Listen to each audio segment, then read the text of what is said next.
Hey guys, we're going to do Nancy Drew Last Train to Blue Moon Canyon walkthrough today. Yeah, I really like this one, and yeah, I hope you guys do too. Welcome to my latest case, Last Train to Blue Moon Canyon. To start, choose Junior or Senior Detective. If you're new to adventure games or need some help, click on Tutorial. Okay, we're going to do Senior today because I just kind of think this checklist is a little annoying. So, yeah. Dear Hannah, here I am at the railroad station along with a handful of other detectives about to board a train bound for who knows where. The only person who knows where we're going is Lori Gerard. That's the young woman who invited everyone. Actually, she didn't really invite me. She invited Frank and Joe Hardy, and they invited me. And I've always wanted to join forces with the Hardy boys. I just hope this doesn't turn out to be another one of Lori's silly attempts to grab publicity. Some people can be a little too rich and a little too famous for their own good. All aboard! Wish me luck. Love, Nancy. Well, people, now that our little orientation tour is over, let's get started.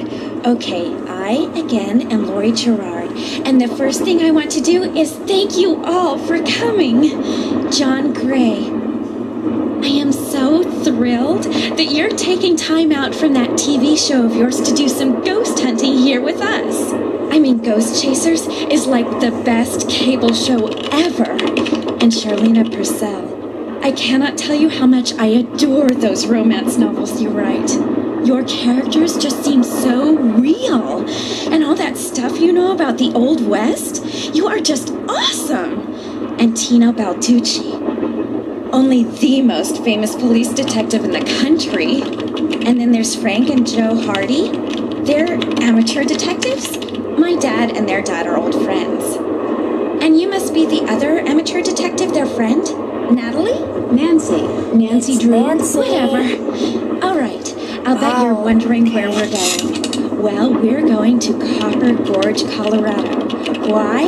To solve the mystery of what happened to Jake Hurley, the man who originally owned this train. Because, see, one day in 1903, this train, was found in a place called Blue Moon Canyon, which was out in the middle of the Nevada desert.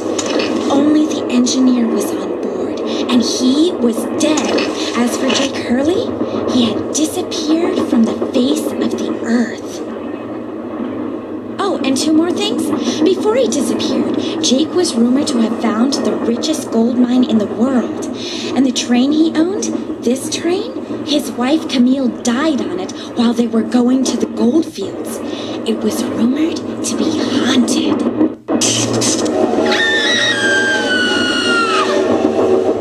She's gone. Oh my gosh. What in the world? Hey, what's going on? People should never go tampering with things they don't understand. Ooh, Oh, brother. does that sound a little... It's okay. Everybody just stay calm. No need to panic. I'll get to the bottom of this. Well, Nancy, you're up on all that social etiquette stuff. What are you supposed to do when your hostess vanishes into thin air? Yeah, what are you? If I don't seem concerned, it's because I'm not. Lori Gerard is a young woman whose only goal in life is to be famous. She craves attention and habitually uses her father's considerable wealth to get it. So you think her disappearing like that is just some kind of publicity stunt? I just think she couldn't resist showing off in front of all of us minor celebrities. What was your name again? Nancy Drew. You and I have actually met. Sort of. I called you not too long ago when I was at Shadow Ranch. You gave me some information about Dirk Valentine. Ah, Nancy Drew. You don't remember me, do you? No. Have you ever met Lori's other guests before? Psst, Nancy! Come here. Excuse me for a second.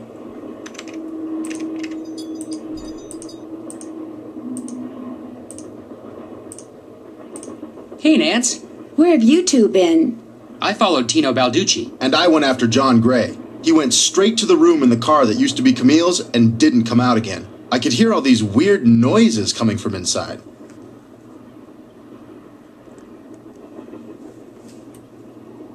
Did you talk to him? I was just about to go in, but the next thing I know, Joe's got my arm in a vice grip and is dragging me back here, babbling about how Balducci's our guy. He found something on the floor right where Laurie was standing when the train went dark. I saw him pick it up and put it in his pocket. Then he left. Did you see what it was? When I tried to talk to him, he just kind of brushed me aside and said something snotty like, "I'm on the job here, Junior, so just go back to the playground and stay out of the way." In case you two hadn't noticed, we're not getting a lot of respect around here. Impression, by the Can't way. we at least tell Balducci that we do stuff for ATAC? You know the rules. ATAC? American Teens Against Crime. We do a lot of undercover work for them. Wonder Cop's probably never even been undercover. Joe, let it go. What'd Charleena have to say? She thinks Laurie is faking this whole disappearance thing. She's not the only one. How can you say that? You heard Laurie scream. Anybody can scream, Joe. Especially girls whose fathers have given them acting lessons along with everything else they've ever wanted. What about you, Nancy? What do you think?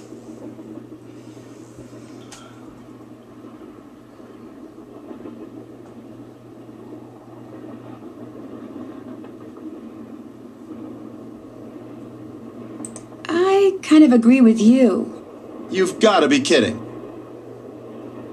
Do you think maybe one of Laurie's other guests is in on her disappearance? It's certainly possible. From the way she talked, it didn't sound like she knew any of You them. could pick Maybe either that's what one. she wanted us to Honestly, think. doesn't Or maybe matter. that's what one of them wanted her to think. Well, whether Laurie disappeared by force or by choice, what we've got to do now is find her. Absolutely.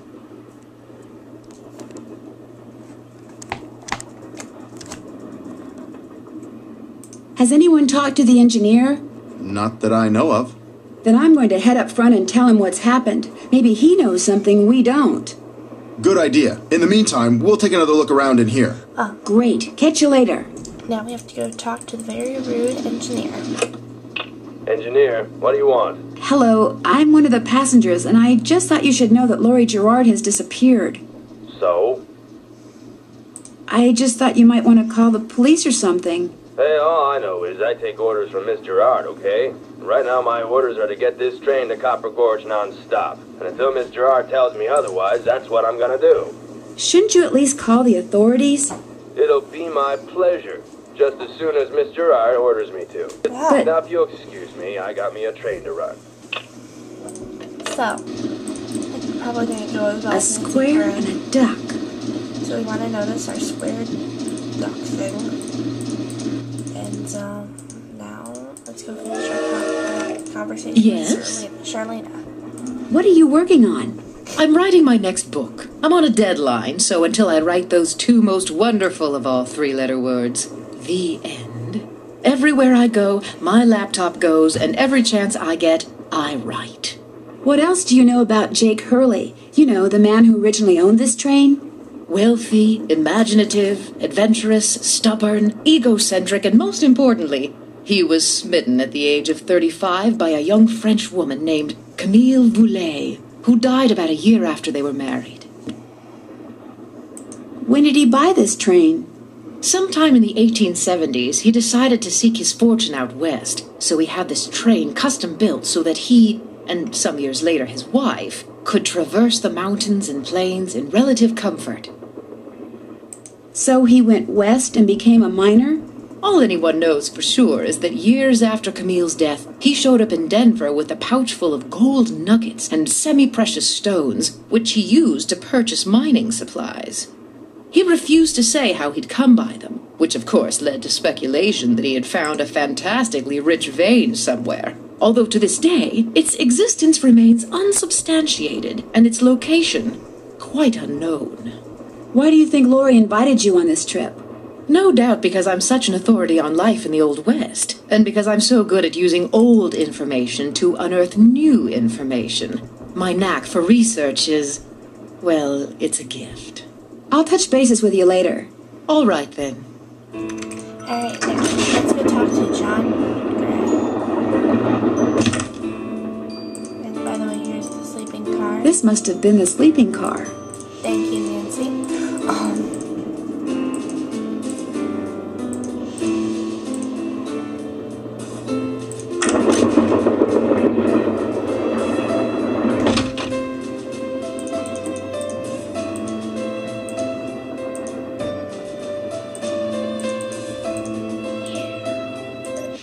Hi, you're that Nancy person. How you doing? John Gray. You look pretty busy.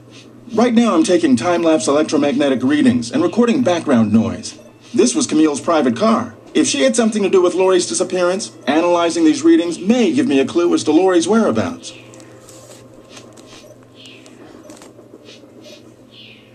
Are you saying that Camille's ghost kidnapped Lori? What to most people are ghosts are actually temporary distortions in local electromagnetic fields caused by the presence of residual psychic energy generated by the person or persons who frequented that particular locale. That's my working theory, at least. That's very interesting. It's all very scientific. But the fact is, Lori's missing, and I, for one, am doing everything in my power to find her. The vibes I'm getting make me think she could be in serious trouble. Charleena Purcel thinks Lori is just playing some kind of joke on us. Charleena Purcel writes romance novels. End of comment. What do you think of Tino Balducci? I kind of feel sorry for the guy. After catching those bank robbers, he can't just be a good cop anymore. He's got to be a great cop. Tough to perform under that kind of pressure. Is Lori a friend of yours? First time I met her was when I boarded this train with all the rest of you. I knew her by reputation, of course, like everyone else who reads the tabloids. It doesn't appear that anyone aboard this train is her friend. Maybe she planned it that way. You mean so we'd concentrate all our efforts on finding Jake Hurley? Possible, although she really doesn't strike me as being the planning type. Well, I'll catch you later. Come back anytime. Alright, and we are going to end it right there with talking to John Gray. For parts 2 and 3 through probably 18 or so. Yeah. Keep watching. I'll have them all uploaded probably by either the end of the day or the end of the week, for sure. Okay. Bye.